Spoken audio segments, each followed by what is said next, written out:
Hey folks, it's Maxie here. Welcome to a brand new TEW2020 video, and you join us here for a 5th edition of AEW Grand Slam, ironically recording this the day after AEW Grand Slam. There is a lot to cover before we get cracking on. Get a lot of shows that we've done here previously, all Arthur Ashe Stadium, so we are going to take a hit on the gate. We can see there 73, 91, 98 and 95 so far. We've got all the boosts on. I'm keeping it strictly like a previous, like a TV show, so it's not going to go longer than 3 hours. So there's pretty much a lot of people missing, but that's fine. We've got plenty of shows coming up and a lot is happening. So first and foremost, as you know, we had the little draft, that's happened. People have moved about in places. We have Rampage, we have Dynamite. We created a third brand called Carnage, which is going to act as like an NXT type thing. It's, you know, it's a third brand. We are still going to use it as an A show, and yeah, we've basically sent over Dwayne Johnson, Cody Rhodes, and Steve Austin to carry it on. So there's that, just to get the good promos. So that's been good. We built it up, I think, 2 weeks. We bought out all championships, and we gave them the Evolve World title and the Evolve Tag Team Championship, so they've now been christened the AEW Evolve Championship and the AEW Evolve Tag Team Championships. We'll christen the champion tonight. We also took the Queen of FCW crown, which is now the Queen of AEW, and that will debut as the Women's Champion for Carnage.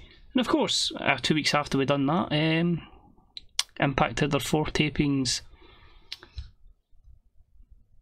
for Impact, and we're 600k in the debt, and we're willing to sell. So we also now own Impact Wrestling.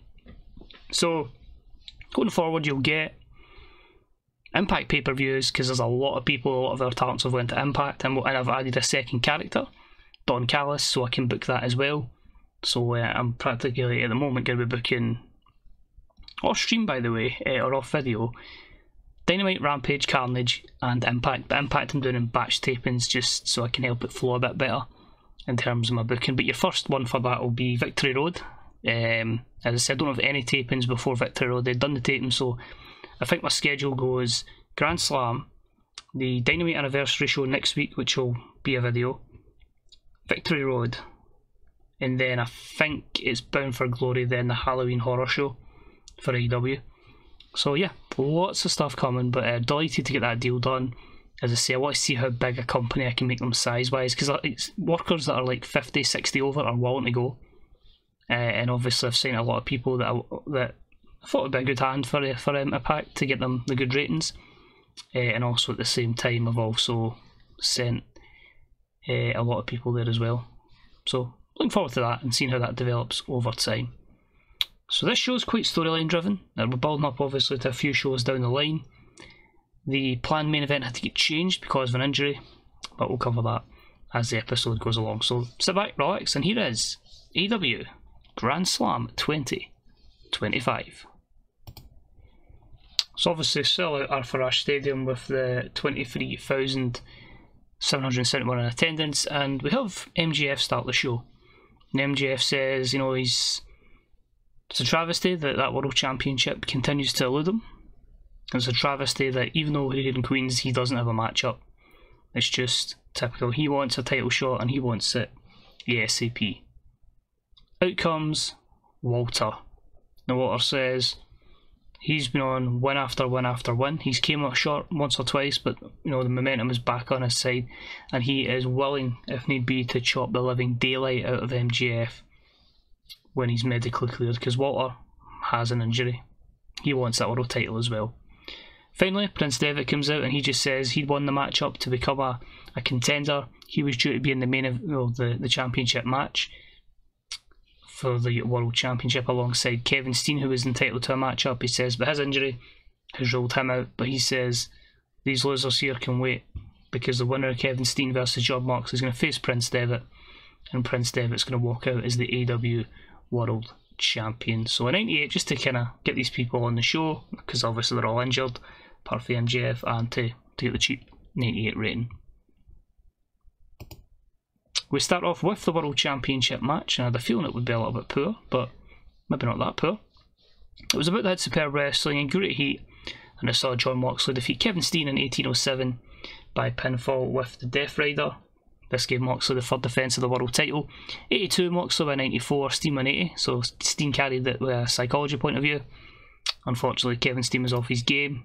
But it was good to get Kevin in this kind of environment.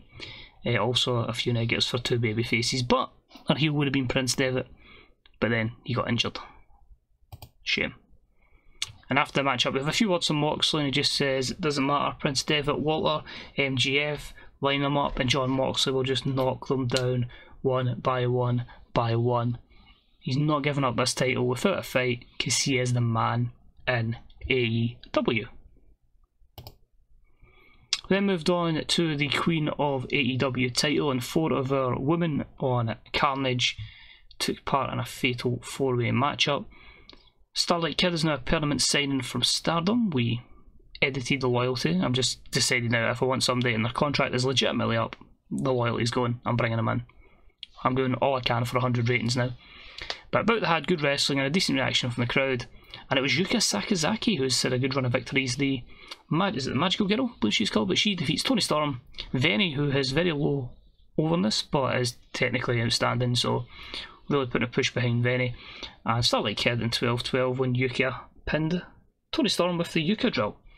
Venny was off her game, which only gave her a 68, but 3 pretty decent performances there, and a segment rating there of 80. So Yuka Sakazaki is your queen of AEW. And she celebrates, she puts the crown on her head, the magical crown of AEW, and it is a 72 rated segment. Someone I feel like I've really not used to her full potential, but the joy of Carnage is more opportunities. We then have another Carnage feud, and I decided, you know what, let's bring in Logan Paul, let's give him an opportunity, because he was in my mod, I'd signed him before, never done anything with him, re-signed him, and of course he has taken issue with a veteran in the form of Frankie Kazarian.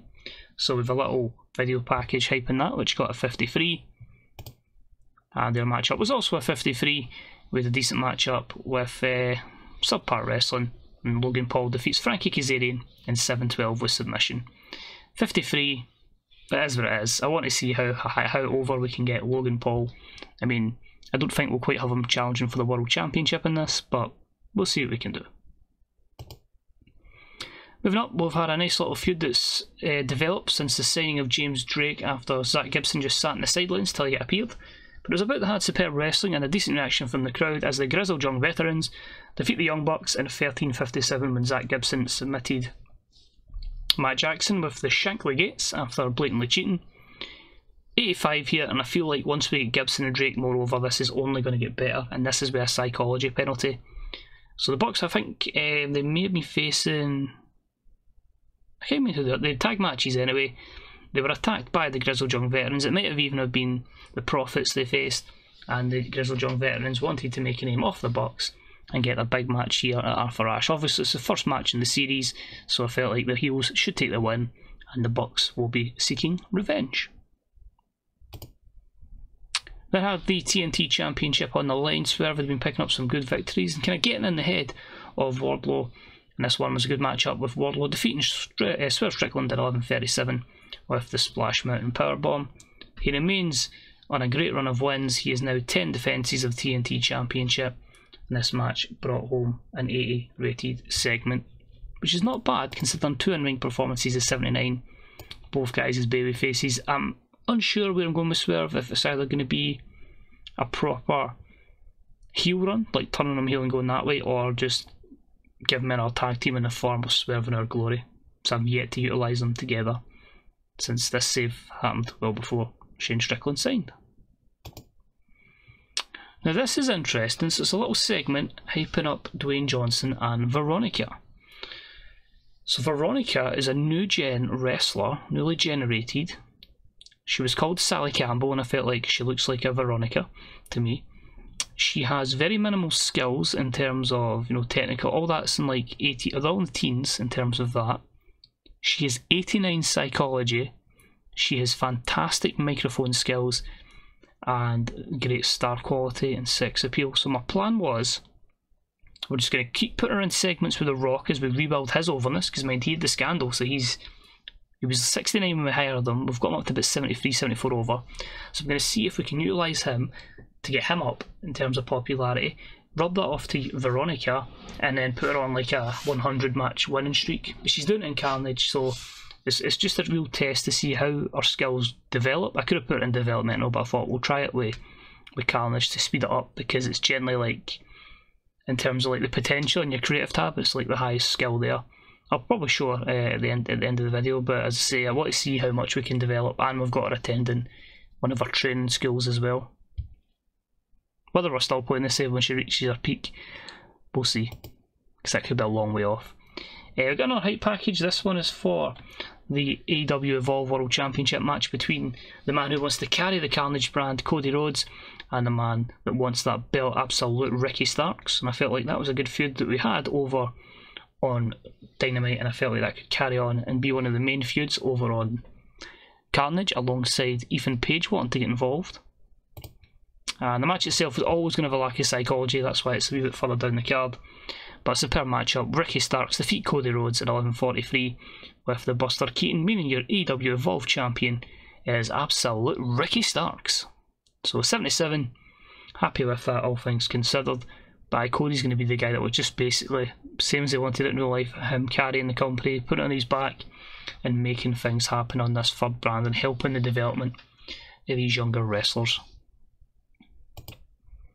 And after it, Cody Rhodes is in the ring, and then Ethan Page decides he wants a bit of Cody Rhodes and beats the living daylight out of Cody. So 78 here for All Ego, Ethan Page's beatdown, and Cody Rhodes.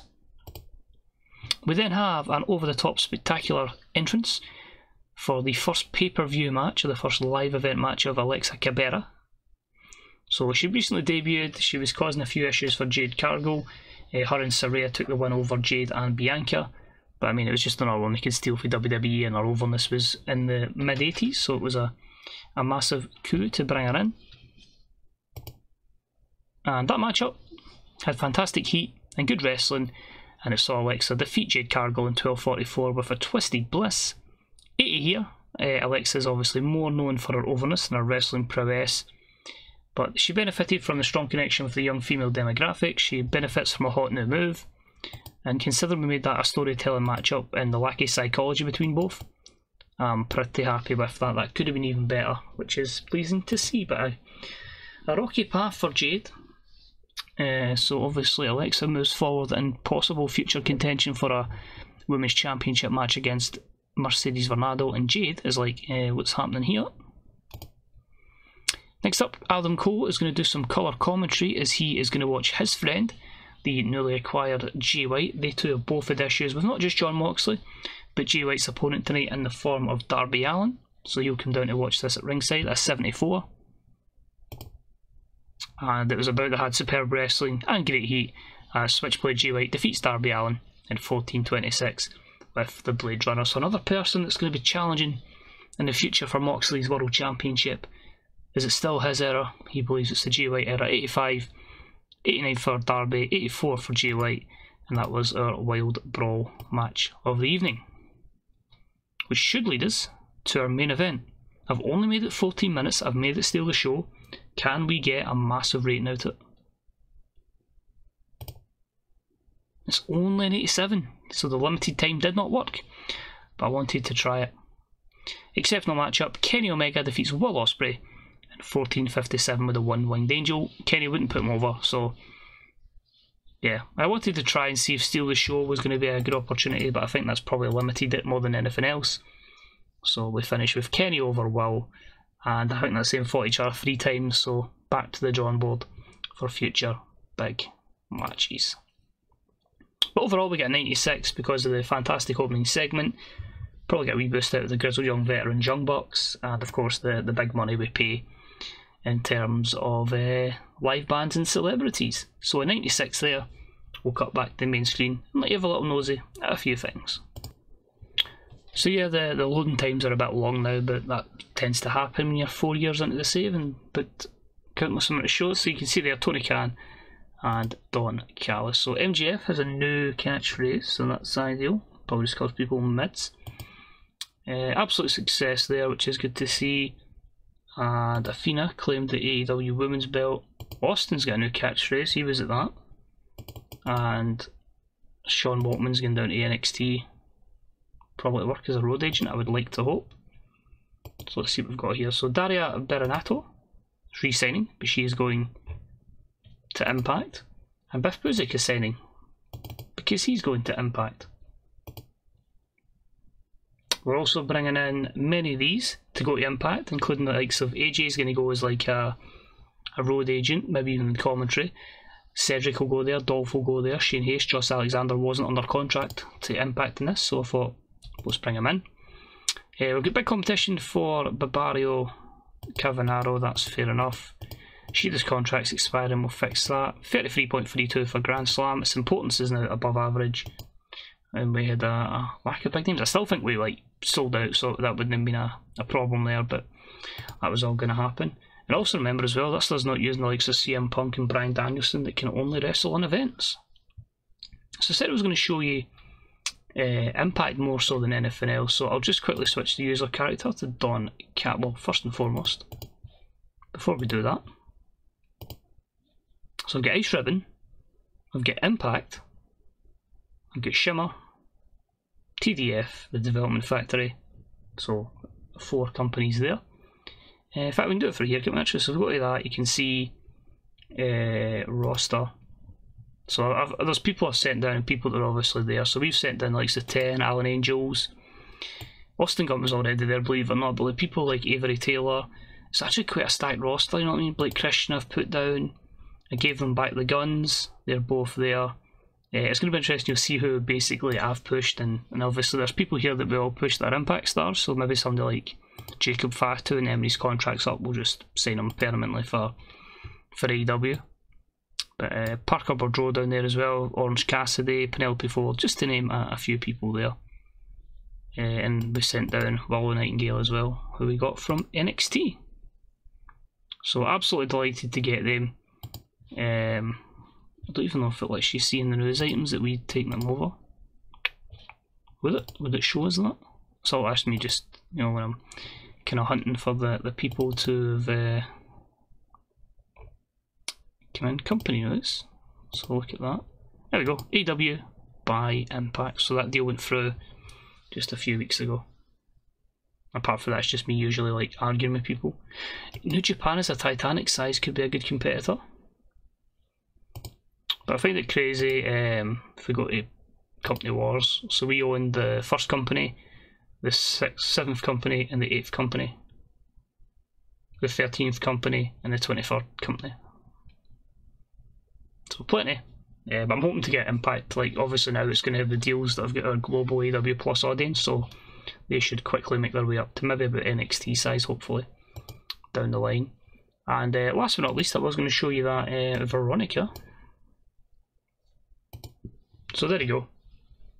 Psychology 89, Charisma, Microphone and Acting 89 and 90s, Star Quality 84, Sex Appeal was 79, and obviously the actual normal stats are like very low teens there, but the overness at the moment 24, 25, we just check her popularity, 0, 1, and this is us really starting to get the push in early, but she's only had 1 match, 2 matches, sorry.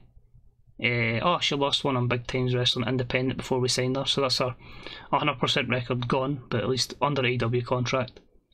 Because as soon as we saw it came up like in the news item screen back here, like this one is one to watch, and I was like, yep, we'll sign her straight away. So that's it for this episode. I actually need to go and try and put a card together because we are straight in to the anniversary show, so I need to book the anniversary show, then Dynamite, then Carnage, then Rampage, and then not far after that we'll have the Impact Wrestling pay-per-view of Victory Road, and then I'll try and put together a card for Bound to Glory, Bound for Glory even. But just for watching, hope you enjoy it. As I say, I'm having so much fun with the save. I know it's only weekly videos, but it's that much stuff that goes on behind the scenes that I'm just like hooked and going through notepad after page in the notepad on match cards, etc. So hope you are enjoying, because I say I'm having a lot of fun and I don't really intend to stop many times soon until those 100 ratings start coming in, which we're at 3 for shows and 0 for matches, so we've still about 97 in it. So cheers for watching, and check out the Fantasy Pickers subreddit and the Grey Dog Software forums, and I'll see you next time for some more AEW action.